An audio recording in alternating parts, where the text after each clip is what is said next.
Hello YouTube and welcome back to another game of StarCraft 2 Legacy of the Void. Now we're going to be continuing on with our tournament, but I have decided, as per some comments and suggestions from other people, to skip all the way through to the grand final of this tournament, and then after that straight away move on to more recent games, obviously moving forward about a month, where we actually have a new map pool. So some of the maps have been changed, as you might know them.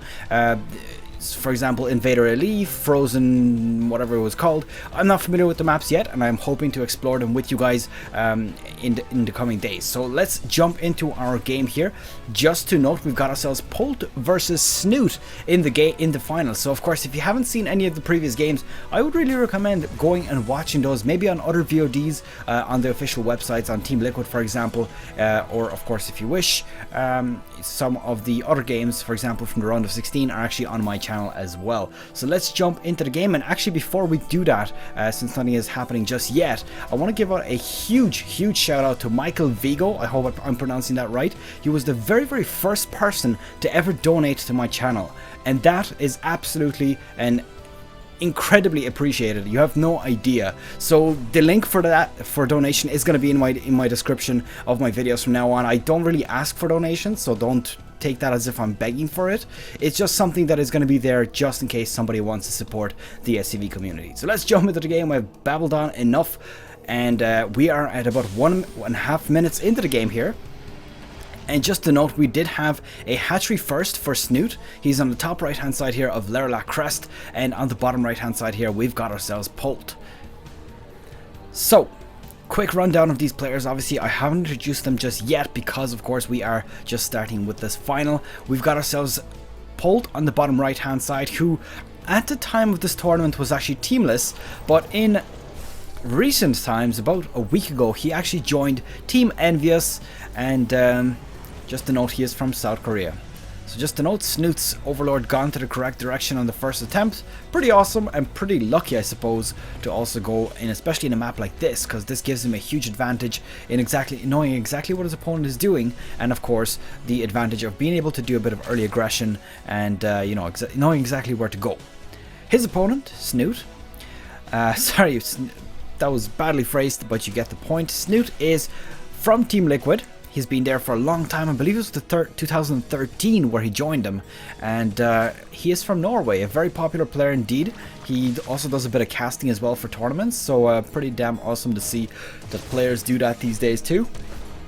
In fact, they have been doing that for quite some time, but you know, you get the point. It's something that's really cool to see when a pro player can give his experience and his, I suppose, advice to the viewers on what their perspective of the game is.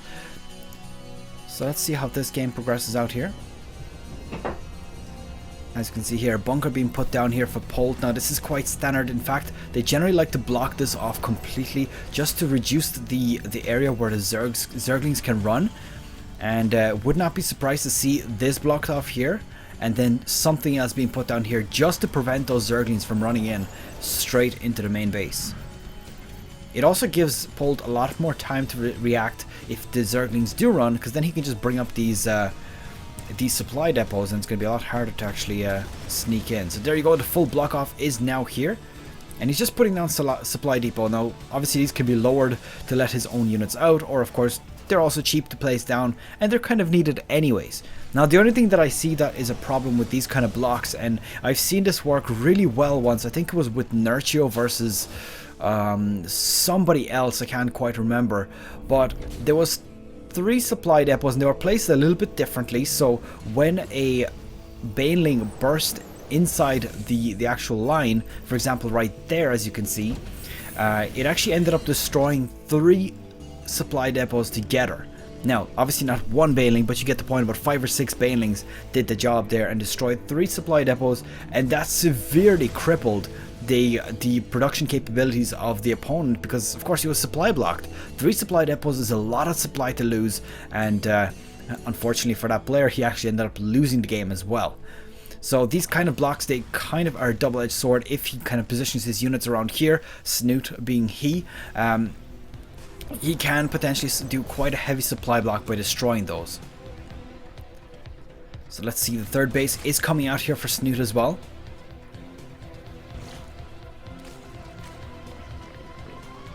Let's see, the aggression come down here. The Hellions being turned into Hellbats, actually. So that's definitely very, very interesting.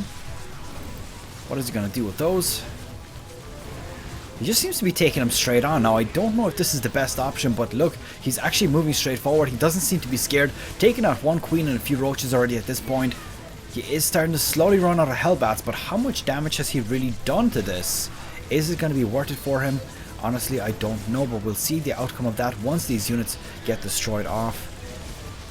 2 more Hellions being rallied over here. Probably doesn't want to keep them here. So let's see. 10 Zerglings, 7 Roaches, and 1 Queen for the price of 14 Hellbats and 1 Hellion. So a total of 15.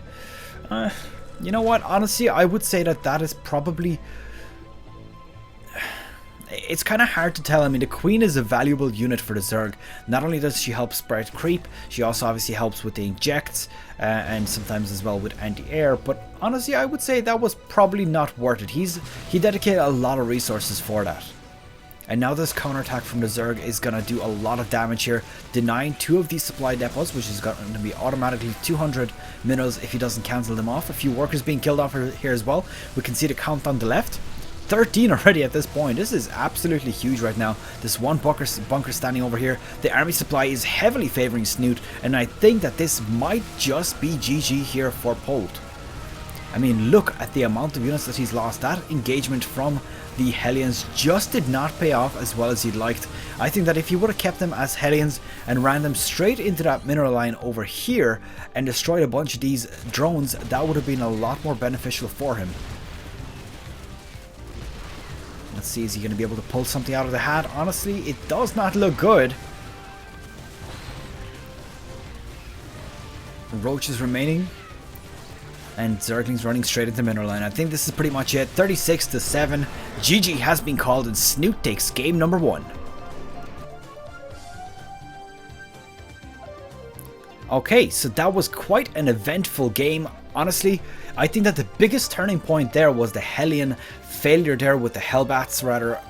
I just don't think it was worth it. He lost far too many of them, and taking on the Zerg army at the base is definitely not a good idea because you kind of just get overrun very quickly and reinforcements comes in very quickly. So that's pretty much it. I hope you have enjoyed it. Don't forget to leave the video a big thumbs up and of course subscribe if you want to see more of my content. I will see you guys in game number 2.